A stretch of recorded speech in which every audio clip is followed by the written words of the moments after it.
Аз виждам началото на една история без край.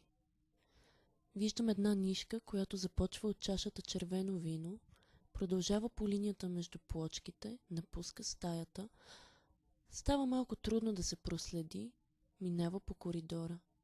Виждам я съвсем отчетливо как се плъзва по чадъра, как продължава нагоре по него, проправя си път между гънките му, излиза заедно с човека навън, изкачва се, за да стигне до ръката, която точно в този момент вдига фотоапарат. За секунда нишката влиза между механизмите, светкавицата я изхвърля на едно дърво. Оттам тя се плъзва леко и грациозно по отъпканите от хората пътеки, изучава следите на забързаните им стъпки, за да може да се срещне с обувките на минаващата в този момент жена. Пълзи леко нагоре, свира се в чантата, която тя държи. Изучава шевовете, скрива се на топло и сигурно място, остава необезпокоявана, дори когато крадецът я отмъква, взима портмонето и захвърля самата чанта. Без да губи време, нишката продължава да се изкачва по парзалката, хлъзва се надолу и оттам продължава по линията, която по-рано е служила в игрите на децата.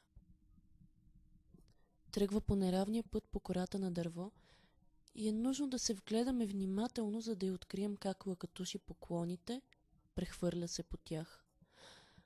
Накрая, следвайки целта си, тя започва да слиза надолу и надолу, където се захваща за ръката на точно този човек, който в момента отчупва клон. Ръката му води нишката все по-напред, тя го следва, докато върви. Тя изучава топлината на тялото му. В своята разсеяност той не вижда момичето, което ще пресече пътя му. Те се сблъсват. Нишката продължава заедно с нея. Изследва силуета й. Опознава я. Минава стълбите. Катери се заедно с нея нагоре.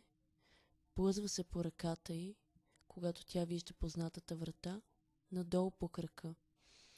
След това продължава по фугите на плочките, оставяйки момичето напълно парализирано, стига до непознатия за нас мъж в стаята, изкачва се и намира мястото си в линията на живота на ръката, която се готви да натисне спусъка.